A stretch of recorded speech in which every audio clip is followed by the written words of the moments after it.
All right, first, let me start this video by saying this is not a Drake hate video. If you're looking at the thumbnail and you're OVO and you're upset, I understand, but bear with me. If you're new here, this intro will benefit you quite a bit, so I want you to listen carefully. If you're not new here, you're a subscriber, you down with me already. Y'all know what it is. Just hold tight with me through this slight disclaimer here for the new people, as we have to put a trigger warning, as always. When I make a video that may have what it can be seen as disparaging comments towards a very popular artist, their fans and stans' feelings get hurt, and we have a lot of sensitivity and emotions and hissy fits and feelings and cuddliness and all this nonsense in hip hop these days. So I do this to spare people's feelings. So what I want you to do, if you are a big fan of Drake, I want you to give the video a chance. But if you really can't stand hearing anything bad about Drake, I want you to hit that like button right now. Hit it right now because you like the fact that I warned you and spared your feelings and your energy field and your emotional well-being, right? I warned you that there could be things in here that you do not like that I'm going to say that are facts about the one and only Aubrey Drake Graham and why he just may be struggling a little bit to gain any traction like he used to. Now, if you are not clear if I am talking to you, if this trigger warning is for you or not, look at these people on the screen. If you follow or are a fan of any of these OVO leaders on the screen, these goofies here, then I'm probably talking to you. So get your cuddly toy, your support animal, or your whatever you need, your incense to get you through this video, as I'm going to just give some real talk about not only the state of where hip hop is going, but where it has been and why that is what's really impacting the future career of one Aubrey Drake Graham and so many others. Let's get into it.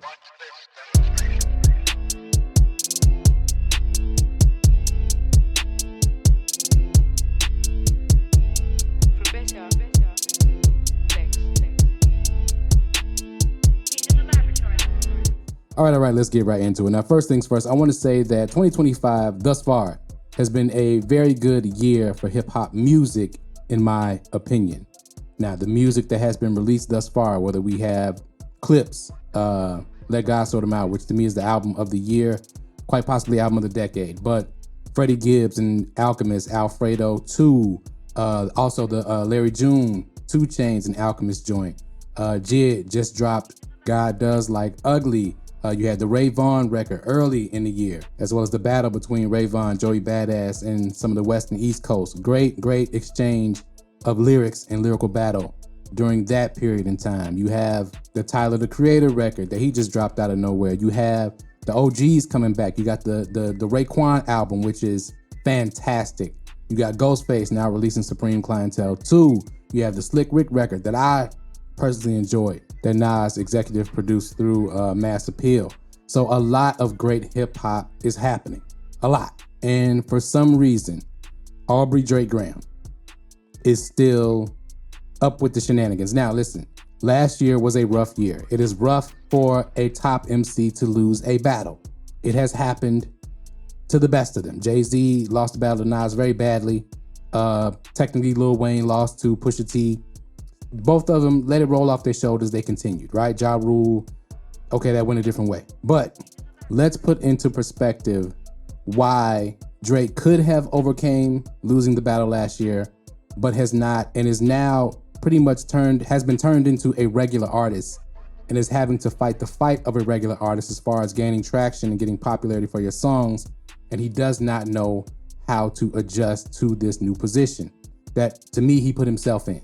Now, me personally, I go all the way back to listening to Drake to this record right here, which was a mixtape, Comeback Season, which there will not be one if he continues down this path. For the OVOs out there who keep saying, just wait, Iceman is coming. It's not gonna happen, okay? There will be no comeback season. And the proof has been there over and over again since the end of the battle. Drake has not taken a real break of trying to redeem himself since the end of the battle. Now, I'm not gonna get into the lawsuit. That'll be a separate video. We'll talk about me thinking that's a PR stunt, and I'll just go from there. But we'll talk about that in another video. There's a lot to cover in some of the moves he just made in the lawsuit against Universal Music Group. But part of the reason for the lawsuit is that Drake is used to getting a certain kind of treatment from Universal Music Group, and as an artist, he doesn't know how to maneuver without that. because for the first time since he's had success in his career, Kendrick put him on the opposite side of the person who was making the most money, and the corporation is always going to be loyal to the side which is making the most money. It is not personal, it is not a negotiation tactic, it is not any of those things. UMG's business, as all people's business model, for the most part, is to make money and profits, and not like us, due to the circumstances, the subject matter, the timing, all of those things, and the artistry itself, most importantly, is a generational hit song. And since its release and its dominance in the chart, Drake has released a plethora of attempts at trying to gain traction, which was his biggest mistake, because he's released roughly 14 records, loose records, since the battle in 2024. He released that whole album and is now teasing singles for a new album, and none of it is gaining any of the traction that he's used to, which is more entrenching him into being a legacy act and for his run being completely over. Now, part of the problem is, due to the battle, the level of artistry in hip hop was increased overnight. The expectations were increased overnight because both artists did perform well in the battles. Just Kendrick is an artist of another level, and he outperformed Drake by quite a bit, and Drake's ego could not accept this. What Drake doesn't understand is that his music has not grown in creativity a lot since he first got on, really. If you go back to Comeback Season, if you go back to So Far Gone, Drake's talent level has not really increased much. And that is what is now realized as all those records that I talked about in the beginning of the video being released this year, and definitely what Kendrick did in the performance in the battle, and with the GNX album, and with Tyler's record. There was a lot of also great hip hop released last year. Tyler, the Creator's record, Lupe's record, Freddie Gibbs' record, Ransom's records, Doechie's record, Rhapsody's record, J. Cole's features, and a couple songs he dropped. There were so many great album releases last year, and Drake's level of music is stagnant. It's not increasing, and it's sticking out because Kendrick made him look a certain kind of way, made us pay attention to not only who he was away from the music, but who he is as an artist, which more and more is becoming apparent to be somebody who hasn't grown very much. And this is why there's a really goofy irony in him claiming that Kendrick needed the machine to boost his songs from the battle, when that has been something that they have done for Drake his whole career.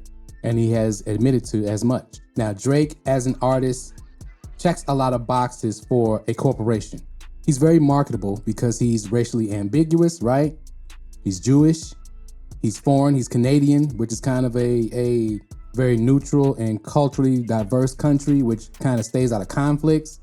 He was a child actor, right? His music and messaging is very bland, very surface level, very non-confrontational for the most part. More Fantasyland type entertainment, party-based music. He comes from a musical family, being the nephew of Larry Graham and Graham Central Station. And most importantly, he came under the cosign of who was at the time hip-hop's biggest superstar in Lil Wayne, and really hip-hop's first rock star, so to speak. Now, when people speak about Kendrick Lamar, of course, the Dr. Dre cosign was a big part of his success, but the main part of his success was his talent and his willingness and wanting to really be the best artist. Not the most popular artist, but the best artist. And in the end, that's always going to lead to better longevity. Okay, if you look at somebody like Kanye West, when you start to put popularity over the artistry, you fall off, period, point blank. As well as the camp Drake comes from, Young Money was based or became based on popularity over the artistry and the music they were putting out. They just started to chase algorithms. And same with Kanye and so many others. And if you look at Drake's career, that's what the aim has always been. He is more of a pop act. And no matter what you do, if you go throughout history, pop acts do not last very long. They're very hot for a while, and then it just goes away, it fades away. Why? Because it gets redundant, the music sounds the same, the artist doesn't really grow. They don't really take chances. They don't really have anything to say that really is gonna keep people's attention and grab people and have them rock with that artist no matter what they're going through. Most of Drake's fans in his fan base are not really even hip hop fans. They're fans of Drake because Drake is popular. So they're people who are trying to gain popularity by being fans of Drake. It's very strange, but it's something that I've come to realize in the past year and a half as the whole thing has transpired, so to speak. I even see some of my old head podcasts out there who are hip hop, who in many cases I do respect their hip hop opinions, but I've seen them kind of shuck and jive to stay and make excuses for Drake because they think at some point the popularity train is going to come back in his favor. And I'm telling you right now, it's not. And I'll get to them when I talk about the lawsuit, because if you hip hop, there's a lot of things he's done that just should not be allowed, period, point blank. So it shows me that a lot of people of different types have put on that hip hop mask and jacket and masqueraded around like they were for the culture when they were really just people who want to be popular, and hip hop is popular. So they put on the mask and the facade of being of the culture and of hip hop, or they just have lost themselves somewhere along the way. We'll see, time will tell. But I think all in all, what has happened is music is back to the artistry being pushed to the forefront and the level of it being pushed up. And during the Drake era and the Drake run, that was in the background. So he was able to maintain his position.